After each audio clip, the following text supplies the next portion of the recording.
Welcome to Pushback. I'm Aaron Maté. There is a new supposed Trump-Russia bombshell.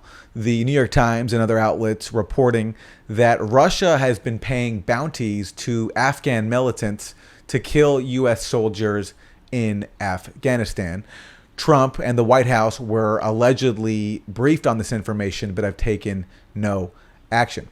Now, the story has obvious holes. Like many other Russiagate bombshells, it is sourced to anonymous intelligence officials. The New York Times says that the claim comes from Afghan detainees. And it also has some logical holes. The Taliban have been fighting the U.S. in Afghanistan for nearly 2 decades and never needed Russian payments before to kill the Americans that they were fighting, amongst other questions raised about this story. But that has not stopped the usual chorus from whipping up a frenzy. Vladimir Putin is offering bounties for the scalps of American soldiers in Afghanistan. Not only offering money to people who kill Americans, but some of the bounties that Putin has offered have been collected, meaning the Russians at least believe that their offering cash to kill Americans has actually worked to get some Americans killed. Donald Trump has continued his embarrassing campaign of deference and debasing himself before Vladimir Putin. He has this information, according to the Times, and yet he offered to host Putin in the United States and sought to invite Russia to rejoin the G7. His entire presidency has been a gift to Putin, but this is beyond the pale. Let me ask you this. Do you think that that the president is afraid to make Putin mad because maybe Putin did help him win the election and he doesn't want to make him mad for 2020?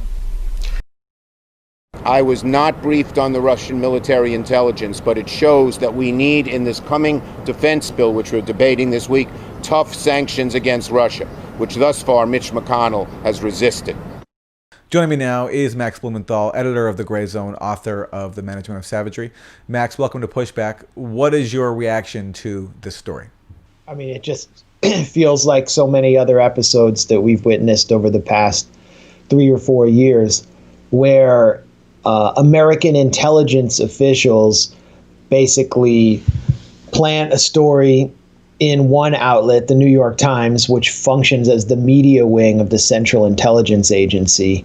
The no reporting takes place whatsoever, but 6 reporters, or 3 to 6 reporters, are assigned to the piece to make it look like it was some last-minute scramble to confirm this bombshell story. And then the story is confirmed again by the Washington Post because their reporters, they're 3 to 6 reporters in, capitals around the world with different beats, spoke to the same intelligence officials, or they were furnished different officials who fed them the same story. And of course, the story advances a narrative that the United States is under siege by Russia and that we have to escalate against Russia just ahead of another peace summit or some kind of international dialogue. This has sort of been the general framework for these Russiagate bombshells. And of course, there's always an anti-Trump angle. And because liberal pundits and the Democratic Party operatives see this as a means to undermine Trump as the election heats up, they don't care if it's true or not. They don't care what the consequences are. They're just going to completely roll with it. And it's really changed, I think, not just U.S. foreign policy, but it's changed the Democratic Party in an almost irreversible way to have these constant, quote unquote, bombshells that are really generated by the Central Intelligence Agency and by other U.S. intelligence operations in order to turn up the heat, to crank up the Cold War, to use these different media organs which no longer believe in reporting, which see Operation Mockingbird as a kind of blueprint for how to do journalism, to turn them into keys on the CIA's mighty Wurlitzer. That's what happened here.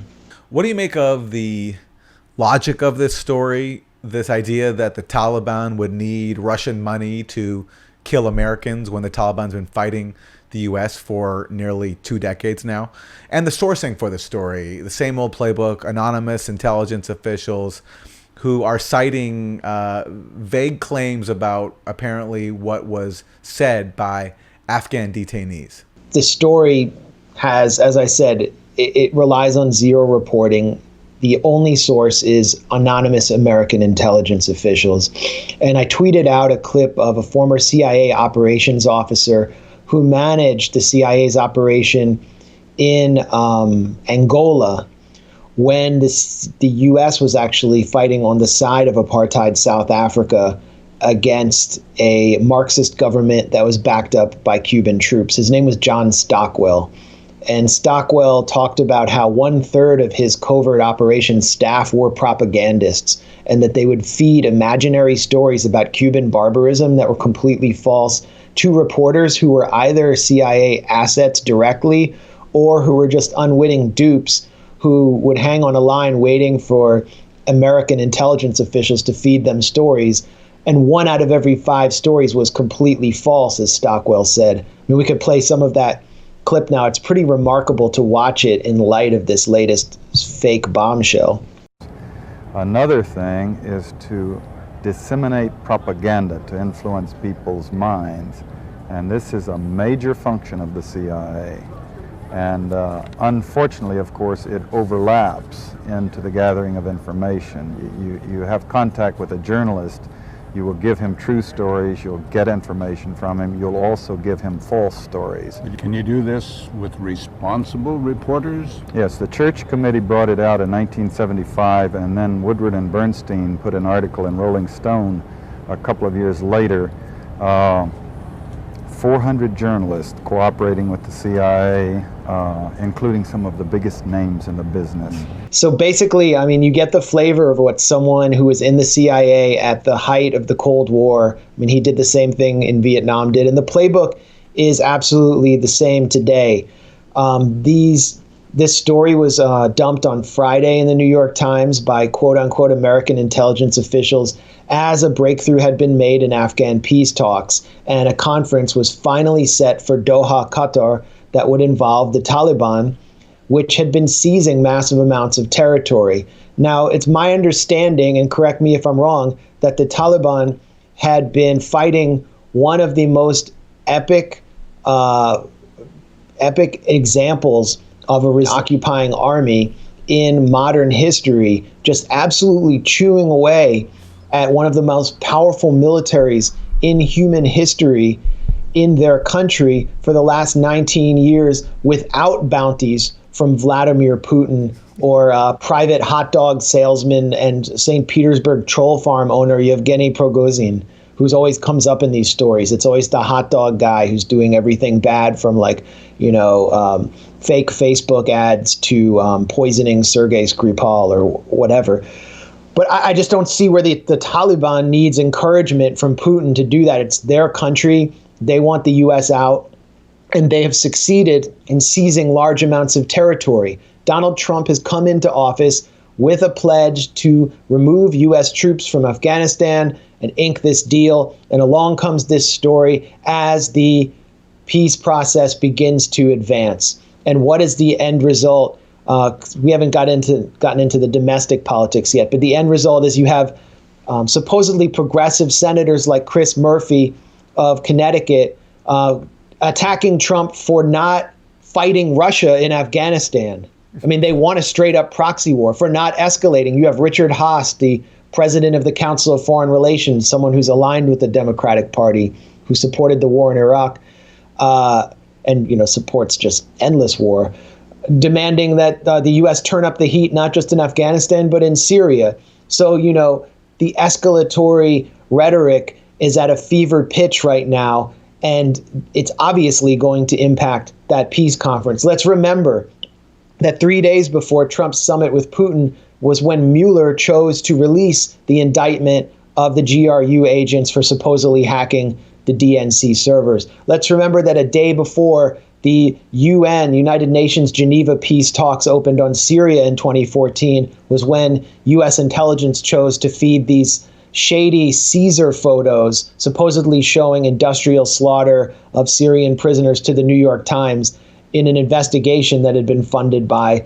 Qatar. Like, so many shady intelligence dumps have taken place ahead of peace summits to disrupt them, because the U.S. doesn't feel like it has enough skin in the game, or it just simply doesn't want peace in these areas. So that's what happened here. That's really, I think, the essential backdrop for the timing of this story. It really reveals how completely decayed mainstream media is as an institution, that none of these reporters protested the story, didn't see fit to do any independent investigation into it. At best, they would print a Russian denial, which counts for nothing in the U.S., or a Taliban denial, which counts for nothing in the U.S. And then, and this gets into the domestic political angle, because so much of Russiagate, while it's been crafted by former or current intelligence officials, depends on the Democratic Party and its punditocracy, MSNBC and mainstream media as a projection megaphone, as its mighty Wurlitzer. That took place in this case because, according to this story, Donald Trump had been briefed on Putin paying bounties to the Taliban, and he chose to do nothing, which, of course, Trump denies, but that counts for nothing as well. But again, there's been no independent confirmation of any of this. And now we get into the domestic part, which is that this new Republican anti-Trump operation, the Lincoln Project, had a flashy ad ready to go almost minutes after the story dropped. Now we know Vladimir Putin pays a bounty for the murder of American soldiers. Donald Trump knows too, and does nothing. Putin pays the Taliban cash to slaughter our men and women in uniform. And Trump is silent, weak, controlled. Instead of condemnation, he insists Russia be treated as our equal. I mean, maybe they're just really good editors and brilliant politicians who work overtime. They're just like on meth at Steve Schmidt's political bat cave, just churning this material out. But I feel like they had an inkling like this story was coming. It just, the coordination and timing was impeccable. And the Lincoln Project is something that James Carville, the veteran Democratic consultant, has said is doing more than any Democrat or any Democratic consultant to elect Joe Biden. They're always out there doing the hard work. Who are they? Well, Steve Schmidt is a former campaign manager for John McCain 2008. And you look at the various personnel affiliated with it, they're all McCain, former McCain aides, or people who worked on the Jeb and George W. Bush campaigns going back to Texas and Florida. This is sort of the corporate wing of the Republican Party, the white glove, country club, patrician Republicans who are very pro-war, who hate Donald Trump. And by doing this, by them really taking the lead on this attack, as you pointed out, Aaron, number one, they are sucking the oxygen out of the more progressive anti-Trump initiatives that are taking place, including in the streets of American cities. They're taking the wind out of anti-Trump, more progressive anti-Trump critiques. For example, I think it's actually more powerful to attack Trump over the fact that he used basically chemical weapons on American peaceful protesters to do a fascistic photo op. I don't know why there wasn't some call for congressional investigations on that. And they are getting skin in the game on the Biden campaign. It really feels to me like this Lincoln campaign operation, this moderate Republican operation, which is also sort of a venue for neocons, will have more influence after events like this than the Bernie Sanders campaign, which has an enormous amount of delegates. So that's what I think the domestic repercussion is. It's just this constant, it's the constant flow of Russiagate disinformation into the bloodstream of the Democratic Party and its base that's moving that party constantly to the right, while pushing the U.S. deeper into this Cold War that only serves people who are associated with the national security state, who need to justify their paycheck and the budget of the institutions that employ them. Let's assume for a second that the allegation is true, although you've laid out some of the reasons why it's not. Can you talk about the history here, starting with Afghanistan, something you cover a lot in your book, The Management of Savagery, where the U.S. aim was to kill Russians, going right on through to Syria, where just recently the U.S. envoy for the coalition against ISIS, James Jeffrey, who handles Syria, said that his job now is to basically put the Russians in a quagmire in Syria. This isn't Afghanistan. This isn't Vietnam. This isn't a quagmire. My job is to make it a quagmire for the Russians. Yeah, I mean, it feels like a giant act of psychological and political projection to accuse Russia of using an Islamist militia in Afghanistan as a proxy against the U.S. To bleed the U.S. into leaving. Because that's been the U.S. playbook in Central Asia and the Middle East since at least 1979. I just tweeted a photo of Dan Rather in Afghanistan, just crossing the Pakistani border and going to meet with some of the Mujahideen in 1980. Dan Rather was panned in the Washington Post by Tom Tolles, who was the media critic at the time, as Gunga Dan, because he was so gung-ho for the Afghan Mujahideen. In his reports, he would complain about how weak their weaponry was, how they needed more funding. I mean, you could call it bounties, but it was really just CIA funding. And these are the best weapons you have, huh? They only have about 20 rounds for this? That's all. They have 20 rounds, yes. And they know that these are all old weapons, and they really aren't up to doing anything to the Russian weaponry that's around. But that's all they have, and this is why they want help. And he is saying that America seems to be asleep. It doesn't seem to realize that if Afghanistan goes and the Russians go over to the Gulf, that in a very short time it's going to be the turn of the United States as well. But I'm sure he knows that in Vietnam we got our fingers burned, indeed we got our whole hands burned when we tried to help in this kind of situation. میگه که دستمون سوخت در ویتنام الان ما آمریکا چیکار میتونه بکنه؟ Your hands were burned in Vietnam, but if you don't agree to help us, if you don't ally yourself with us, then all of you, your whole body will be burnt eventually. Because there is no one in the world who can really fight and resist as much and as well as the Afghans are.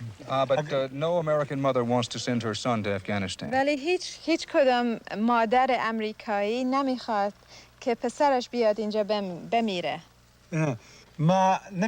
We don't need anybody's soldiers here to help us, but we are being constantly accused that the Americans are helping us with weapons. What we need actually are the American weapons. We don't need or want American soldiers. We can do the fighting ourselves. And a year or several months before, the Carter administration, at the urging of National Security Chiefs Zbigniew Brzezinski, had enacted what would become Operation Cyclone under Reagan, an arm and equip program to arm the Afghan Mujahideen.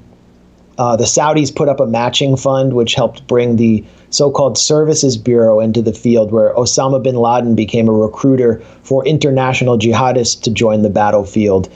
And, the goal was, in the words of Brzezinski, as he later admitted to a French publication, was to force the Red Army, the Soviet Red Army, to intervene to protect the pro-Soviet government in Kabul, which they proceeded to do. And then with the introduction of the Stinger missile, the Afghan Mujahideen, hailed as freedom fighters in Washington, were able to destroy Russian supply lines, exact a heavy toll, and force the Red Army to leave in retreat. They helped create what's considered the Soviet Union's Vietnam.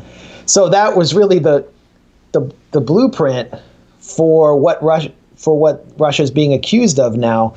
And that same model was transferred over to Syria.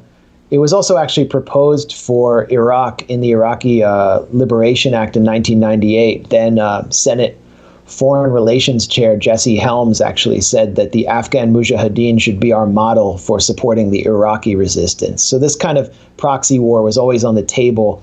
Then the U.S. Did it in Syria when $1 out of every $13 in the CIA budget went to arm the so-called moderate rebels in Syria, who we later found out were 31 flavors of jihadi who were aligned with al-Qaeda's local affiliate, Jabhat al-Nusra, and helped give rise to ISIS.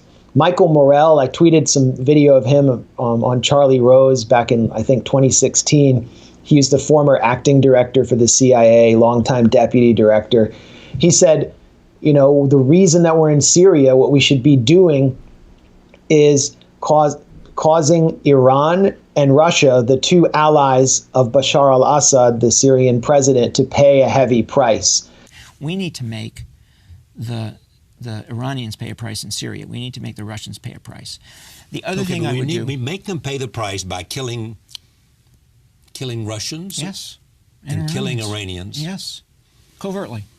So you don't tell the world about it, right? You don't stand up at the Pentagon and say, we did this, right? But you make sure they know it in Moscow and Tehran. And what he means is by basically paying bounties, which the U.S. was literally doing along with its Gulf allies to exact the toll on the allies of Assad, Russia. So let's just say it's true. According to your question, let's just say this is all true. It would be a retaliation for what the United States has done to Russia in areas where it was actually illegally invited in by the governments in charge, either in Kabul or Damascus. And that's, I think, the kind of ironic subtext that can hardly be understated when you see someone like Dan Rather wag his finger at Putin for paying the Taliban as proxies. But I mean, it's such a ridiculous story that it's just hard to even fathom that it's real. Let me read Dan Rather's tweet because it speaks to just how pervasive Russiagate culture is and how people have learned absolutely nothing from it. Rather says, reporters are trained to look for patterns that are suspicious, and time and again one stands out with Donald Trump. Why is he so slavishly devoted to Putin? There is a spectrum of possible answers, ranging from craven to treasonous. One day I hope and suspect we will find out. It's like he forgot, perhaps, that Robert Mueller and his team spent 3 years investigating this very issue and came up with absolutely nothing. But the narrative has taken hold, and it's, as you talked about before, it's been the narrative we've been presented as the vehicle for understanding and opposing Donald Trump. So it cannot be questioned. And now it's like it's a matter of what else is there to find out about Trump and Russia after Robert Mueller and the U.S. intelligence agencies looked for everything they could and found nothing. They're still presented as if it's some kind of mystery that has to be unraveled. And it was after like a week of just kind of neocon resistance mind explosion, where first John Bolton was hailed as this hero and truth teller about Trump. Then Dick Cheney was welcomed into the resistance, because he said wear a mask. I mean, his mask was strangely not spattered with the blood of Iraqi children, but it was just amazing. Like, of course, it was the Lincoln Project who've hijacked the minds of the resistance, but basically people who used to work on Cheney's campaign said, Dick Cheney, welcome to the resistance. I mean, that was remarkable. And then you have this, and today, as you pointed out, Chuck Toddler welcomes on Meet the Press John Bolton as this wise voice to comment on Donald Trump's slavish devotion to Vladimir Putin and how we need to escalate. Let me ask you this. Do you think that part of that the president is afraid to make Putin mad because maybe Putin did help him win the election and he doesn't want to make him mad for 2020? I mean, just a few years ago, maybe it was 2 years ago, before Bolton was brought into the Trump NSC, he was considered just an absolute marginal crank who was a contributor to Fox News. He had been forgotten. He was widely hated by Democrats. Now here he is as a sage voice to tell us how dangerous this moment is. And he's not being even brought on just to promote his book. He's being brought on as just a sober-minded foreign policy expert on Meet the Press. That's where we're at right now. Yeah, and when his critique of Trump is basically that Trump was not hawkish enough. Bolton's the biggest critique Bolton has of Trump, as he writes about in his book, is when Trump declined to bomb Iran after Iran shot down a drone over its territory. And Bolton said that to him was the most irrational thing he's ever seen a president do. Well, Bolton was mad that Trump confused body bags with missiles because he said Trump thought that there would be 150 dead Iranians. And I said, no, Donald, you're confused. It will be 150 missiles that we're firing into Iran. Like, that's better. Like, oh, okay, that makes everything all right, that we fire 100 missiles for one drone, and maybe wouldn't that kill possibly more than 150 people? Well, in Bolton's world, this was just another stupid move by Trump. If Bolton were, I mean, just watch all the interviews with Bolton. Watch him on The View, where the only pushback he received was from Meghan McCain, complaining that he ripped off a Hamilton song for his book, The Room Where It Happened. And she asked, don't you have any apology to offer to Hamilton fans? That was the pushback that Bolton received. Just watch all of these interviews with Bolton and try to find the pushback. It's not there. This is what Russiagate has done. It's taken one of the most strange-lovian, psychotic, dangerous, bloodthirsty, sadistic monsters in U.S. foreign policy circles and turned him into a sober-minded, even heroic truth teller. And inevitably, the only long-term consequence that I can see here is ultimately helping Trump, because if history is a pattern, these Russiagate supposed bombshells always either go nowhere or they get debunked. So if this one gets forcefully debunked, as I think is quite possible, because Trump has said that he was never briefed on this, and they'll have to prove that he's lying. You know, it should be easy to do. Someone could come out and say that. If they can't prove that he's lying, then this one I think will blow up in their face. And all they will have done is, at a time when Trump is vulnerable over the pandemic, with over 100,000 people dead on his watch, all these people did was ultimately try to bring the focus back to the same thing that failed for basically the entirety of Trump's presidency, which is Russiagate and Trump's supposed and non-existent in reality subservience to Vladimir Putin. But have you ever really confronted one of your liberal friends who maybe doesn't follow these stories as closely as you do?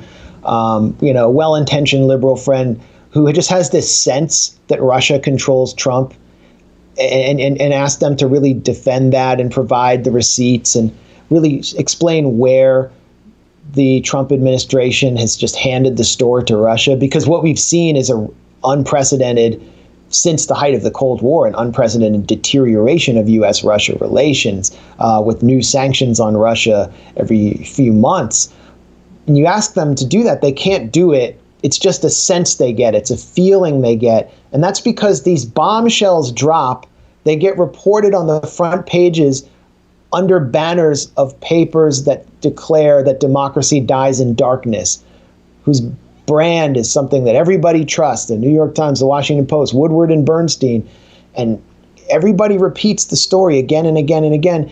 And then if and when it gets debunked, discredited, or just sort of disappears a few days later, everybody forgets about it. And those people who aren't not just like 24/7 media consumers, but critical-minded media consumers, they're left with that sense that Russia actually controls us and that we must do something to escalate with Russia. So that's the point of these. By the time the disinformation is discredited, the damage has already been done. And that same tactic was employed against Jeremy Corbyn in the UK, to the point where so many people were left with the sense that he must be an anti-Semite, although not one allegation was ever proven. Yeah, and now to the point where in the Labour Party, we should touch on this for a second, where you had a Labour Party member retweet an article recently that mentioned some criticism of Israel, and for that she was expelled from her position in the shadow cabinet. Yeah, well, as a Jew, I was really threatened by that retweet. I don't know about you. I mean, this is Rebecca Long Bailey. She's one of the few Corbynites left in a high position in labor who hasn't been effectively burned at the stake for being a Jew hater who wants to throw us all in gas chambers, because she retweets an interview with some celebrity I'd never heard of before, who just didn't even say anything that extreme. But it really shows how the thought police have taken control of the Labour Party through Sir Keir Starmer, who is someone who has deep links to the national security state through the Crown Prosecution Service, which he used to head, where he was involved in the prosecution of Julian Assange. And he has worked with the Times of London, which is a favorite paper of the national security state, and the MI5 in the UK for planting stories against Jeremy Corbyn. He was intimately involved in that campaign, and now he's at the head of the Labour Party for a very good reason. I really would recommend everyone watching this, if you're interested more in who Keir Starmer really is, read 5 Questions for Sir Keir Starmer by Matt Kennard at the Grayzone. It really lays it out and shows you what's happening. We're just in this kind of hyper-managed atmosphere where everything feels so much more controlled than it's ever been. And even though every sane, rational person that I know seems to understand what's happening, they feel like they're not allowed to say it, at least not in any official capacity. From the U.S. to Britain, everything is being co-opted. In the U.S., it's genuine resistance to Trump and opposition to Trump. It gets co-opted by the right. Same thing in Britain. People get manipulated into believing that Jeremy Corbyn, this lifelong anti-racist, is somehow an anti-Semite. It's all in the service of the same agenda. And I have to say, we're one of the few outlets that are pushing back on it. Everyone else is getting swept up on it, and it's a scary time. We're going to wrap, Max. Your final comment. Well, yeah, we're pushing back. And I saw today Mint Press, which is another outlet that has Pushback, their Twitter account was just briefly removed for no reason, without explanation. Ali Vargas, who's an independent journalist who's doing some of the most important work in the English language from Bolivia, reporting on the post-coup landscape and the repressive environment that's been created by the junta installed with U.S. help under Janine Áñez. His account has been taken away on Twitter. The social media platforms are basically under the control of the national security state. There's been a merger between the national security state and Silicon Valley, and the space for these kinds of discussions is rapidly shrinking. So I think, it's more important than ever to support alternative media and also to really have a clear understanding of what's taking place. I'm really worried there just won't be any space for us to have these conversations in the near future. Max Blumenthal, editor of The Grayzone, author of The Management of Savagery. Thanks a lot. Thanks for having me.